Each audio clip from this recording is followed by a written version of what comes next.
Pasal Umar. So now, pasal Uthman, Saidina Uthman, oh my god. Saidina Uthman, he was different in terms of physique. Macam Saidina Abu Bakar was slim. I guess they're all tall. But then Umar was like bigger, had a presence. And they say that Saidina Uthman was more similar to Prophet Muhammad sallallahu alaihi wasallam in terms of stature, in terms of like macam physique. So probably not as big as Umar, but tall, fair, and then good looking lah, handsome. Okay. Fit. Nenek sampai. So when you hear about Saidina Uthman, generally he is not as famous as Saidina Abu Bakar, Saidina Umar. So they are known for, just out of the top of your head, you have like this sort of perception on reference to these characters lah. So, but then even then pun Ali tu maknanya you would probably relate it with like macam knowledgeable. Contohnya, people refer to Ali as knowledgeable kan. But then Uthman, he was very like macam so I will talk about his macam I guess not like his whole life. Kuat. Nak kena kuat lah. Tapi like how towards the end of his life it was kind of tragic lah in a way. It was tragic because there was a big fitnah, and this big fitnah ni was actually predicted, or rather was given ilham to Prophet Rasulullah sallallahu alaihi wasallam to actually say to Saidina Uthman so that he knows. Okay. So I won't tell about the whole thing yet, but basically he is not known that much. I think this is based on my perception, my theory is that because he was in that fitnah, because he was not like macam. So he before his death, he was being targeted lah. And that fitnah tu kind of made him, he couldn't like come up from his house. He was sieged. He was boycotted. A lot of things happened. And he was also persecuted at the point like murdered by these people lah, these mobs ni. So I think he was not as famous as the other three or the other two, because of how he was tragically fitnah. Abu Bakar as a Khalifah, Abu Bakar, Umar. Because, okay, so I'm going to start. In terms of Uthman, his contribution is a lot. Yes. So it doesn't make sense if he's not known for his contribution. So when I research about him, nice build up. Suspend. Okay, go on. His Khalif ataupun his period of leadership was 12 years. As compared to Abu Bakar was 2 years, Umar was 10 years, and Uthman and Saidina Uthman until today has so many things that we can relate to. So number one is what? Quran. We are using the half ataupun the mushaf of Uthmani. So Uthmani Quran tu. Okay, so basically if I ask Halima, how many Quran are there in the world? Types of Quran. Exactly. So there's only one. Okay, so Uthman, there's only one one. There's no like other. There's no like other types. There's no like other types. I mean, even though it's called Uthmani kan,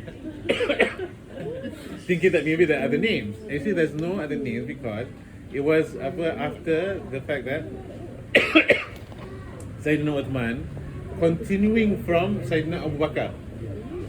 Saidina Umar did not really macam, he was just continuing like macam, did not further enhance what Abu Bakar did lah.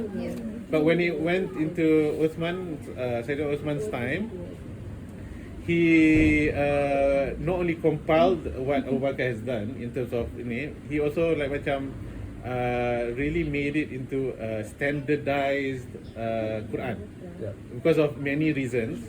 I will get there because that is like towards his kind of apa macam rulership lah masa tu. So so yeah, I mean he is actually a very noble sahabat and a very amazing Khalif that among the four Rashidun, he's like he macam contributed a lot lah. Okay. So I will just backtrack sikit, go back all the way. During Prophet Muhammad's like revelation, became a prophet. Nabi Muhammad was from the Bani Hashim punya tribe. Uthman is from the Umayyad tribe. So in terms of tribe, Quraysh ni, dia ada I think around 7, I think I wrote it down somewhere. But then it's like Omar was from okay, so that's why I have to recall. But then basically from a different tribe. All Abu Bakar from a different tribe. So each one ada dia punya kelebihan dia.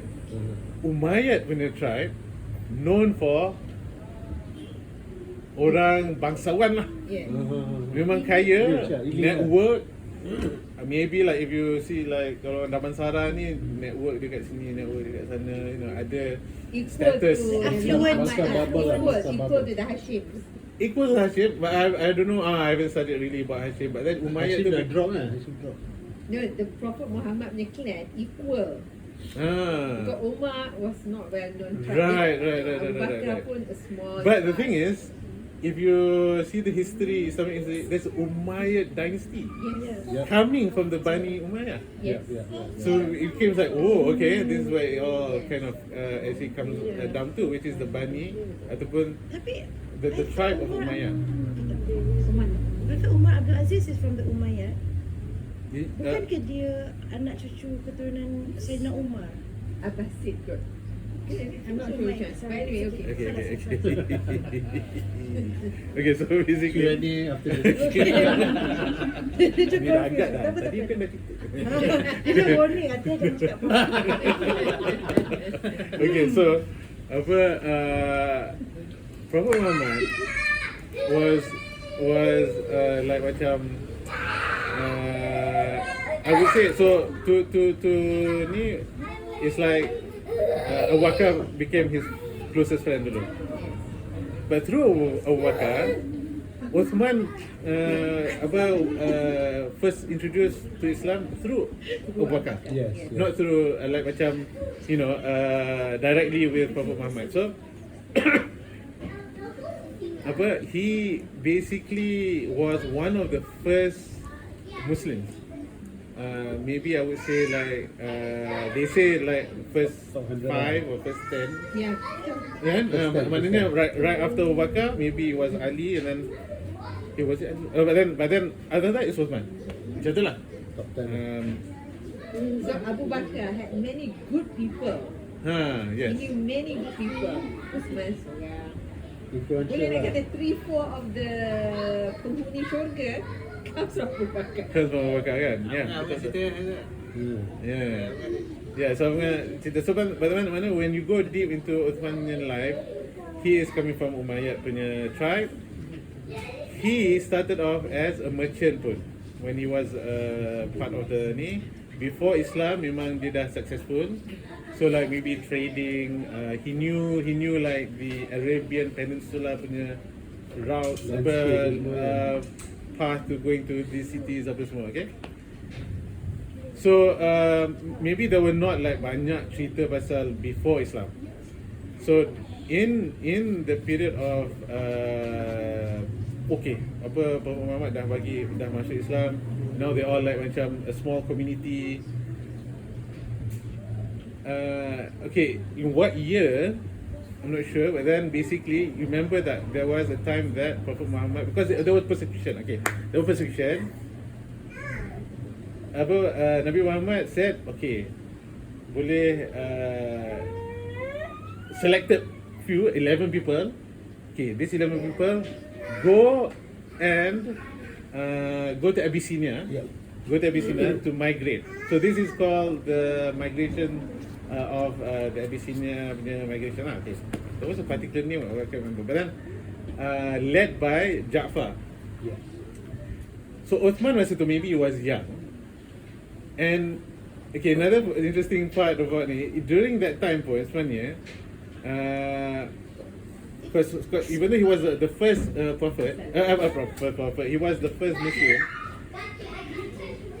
Nabi Muhammad, I think was so like macam no, he macam mana, he was not close with Uthman, but because Uthman had his characters of prophet, Dia boleh resonate lah.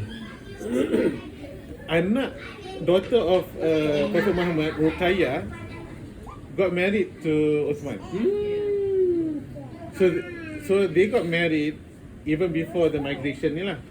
So in the migration, both of them, Ruqayyah and Saidina Uthman, went together in the 11 people who migrated to Abyssinia. So 11 people ni ada Ja'far, ada a lot of famous people, but then one of them is the two couples ni lah. And they say that the two couples ni,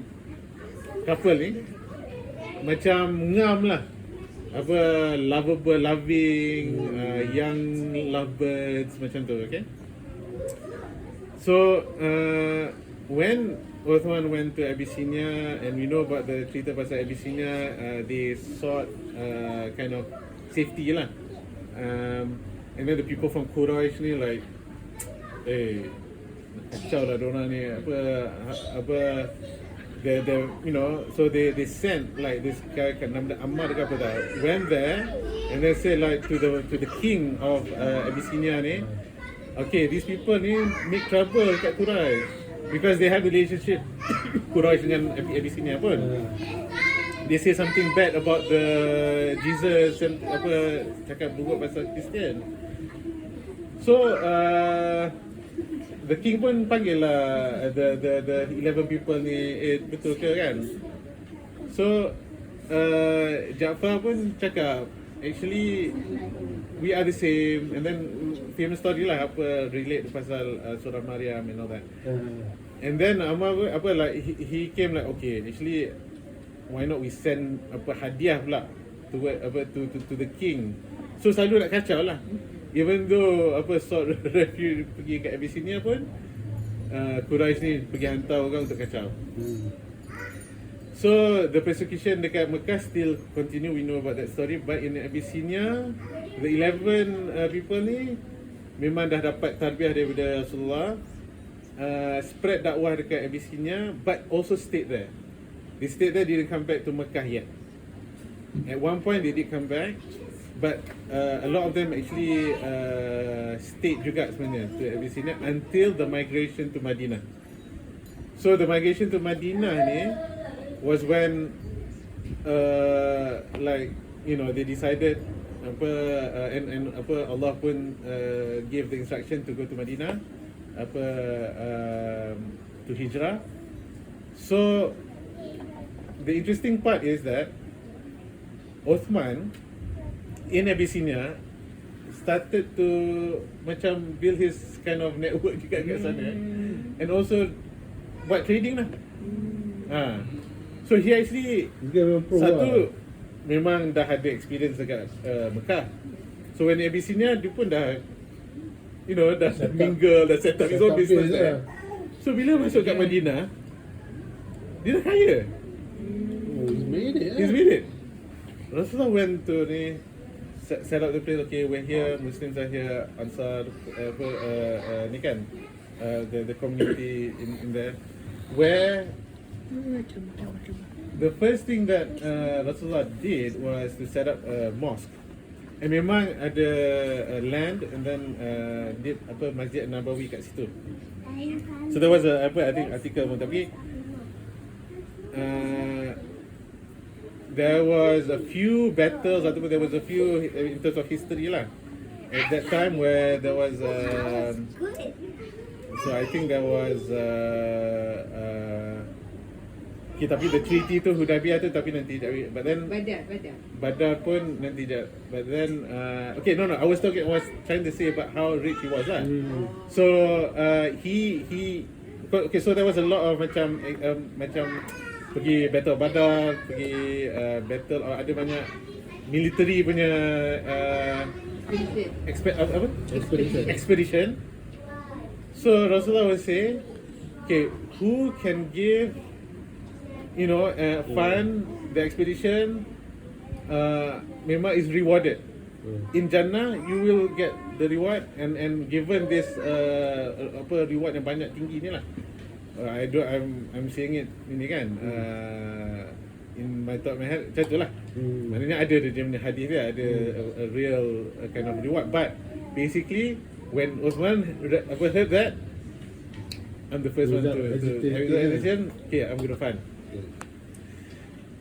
Lepas tu ada juga towards expanding the mosque, expanding the Masjid Nabawi, because firstly the land tu macam dah kecil, and then now mungkin the Muslims pun dah banyak, so they have to expand. And then Rasulullah said whoever macam buy this piece of land so that the mosque can be good. No, actually the owner of the land nak bagi, tapi because they were orphans, Rasulullah said no, we will buy from you. And the reward of people of this person who is going to ni is going to have mention lah dekat Jannah ni. So Uthman je bayar. So I expanded the mosque. Oh, that's the Masjid Nabawi. The Masjid Nabawi lah. So Uthman yang bayar. Uthman yang bayar. Yeah. So he was like really amazing in terms of amalan jariah. Maknanya dengar apa Rasulullah cakap, this is the reward he will give. So one of it was whoever free a slave get the reward of this. Adalah. From that on, dia pun every month ke every week ke apa that, he will freeze a slave. So dia punya history tu dia tahu who, they can't recollect how many lah, banyak lah maknanya. Because Abu Bakar mungkin maybe dia punya he was rich, but then in terms of if comparison, Uthman was more richer, because Abu Bakar when he spent, dia dah tak ada duit. Dia dah tak ada duit everything lah. So basically Abu Bakar bila dia continuous income. dia macam continuous, maknanya he can continuous. Memang tak habis lah. So Rasulullah really loved Uthman. And the relationship between Uthman dengan Rasulullah was that he was a son-in-law lah. Okay, now backtrack sikit. During the first period of when they were in Medina, they had to go for Battle of Badr. This was the biggest battle lah. The first encounter with the Quraysh, the deciding factor lah. So there's a lot of macam hypocrites yang tak pergi. Ada a lot of macam these stories that. So when you look back, Uthman didn't go sebenarnya. Saidina Uthman didn't go, but had a legitimate reason, because Ruqayyah was sick, very sick, and died. Was macam sick yang macam nak mati sick lah, terminally ill punya. I don't know what, but then basically because after the success, the win, that period too, they say that it was a joy, at the same time it was a sadness because Ruqayyah died when they came back. So the army came back. Bad news, Ruqayyah passed away. Rasulullah pun had to kuburkan and all that. So basically Uthman was given the title of sama dengan orang pergi Badar tu. The veterans of Badar. Dia panggil veterans of Badar. So because but then he didn't go, But then because of that, he wanted to go, the intention dah nak pergi dah, but then had to take care of Ruqayyah. Allah punya mercy, he was considered one of the veterans of Badr. Okay. Why? Okay, but then why all this is important? Then later on, it will come back to this. You make script writing. Okay, so no, because the interesting part, Uthman, this story memang drama. Memang drama. Storyboard. Storyboard memang drama. Okay, so now Ruqayyah has died. 6 months later, their son Abdullah also died. Abdullah. Their son. Okay.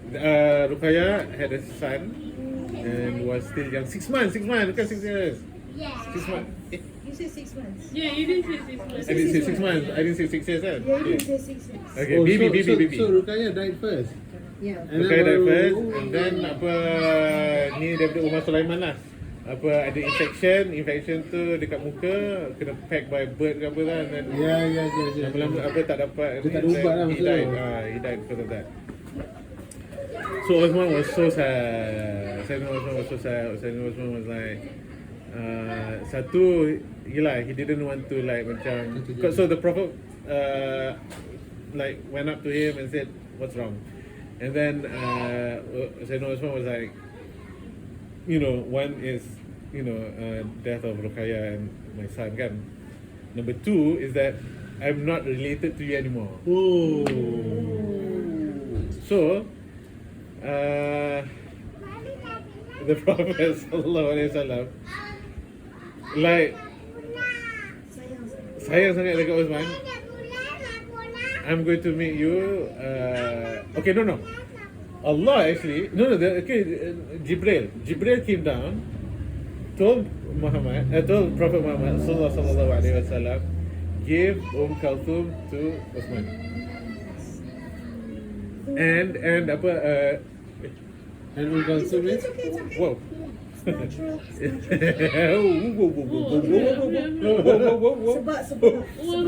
Whoa. Sebab. I'm like the producer. Dia kena tahu. So Kulthum is? Kulthum is the Sister, adik kepada Ruqayyah. No, because Jibril cakap, malaikat Jibril cakap, the angel Jibril said, love Kulthum like you love Ruqayyah. It's okay, sir. Alright, we got this. So because they were known to be loved. Serius. So Uthman was not like macam warrior. No. He's not known to be that. So he was known to be a shy and loving person lah. And then very generous and charitable. The first one to step up and give and contribute in terms of wealth and all that kan. So anyways, yes, memang Kasah tak boleh nak lari lah. Tak boleh nak normal story time tak boleh ada. Okay. So I'm not wearing it.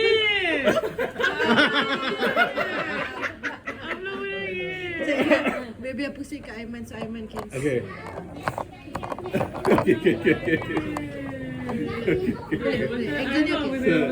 So Saidina Uthman, he was known to be Dhur An-Nurayn. Dhur An-Nurayn. The light, the holder of 2 lights. Possessor of 2 lights.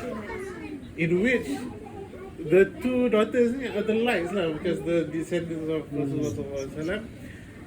And but I will get that, but then I will get it straight away. That's about Kulthum passed away after 6 years of that.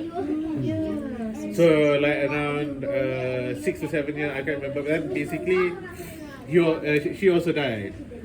So Prophet Muhammad like basically had all his children dikebumikan oleh Rasulullah sallallahu alaihi wasallam lah. So Prophet Muhammad was like, Uthman, if I had another daughter, I would have given to you, but I don't have any daughters anymore. So Depends when you.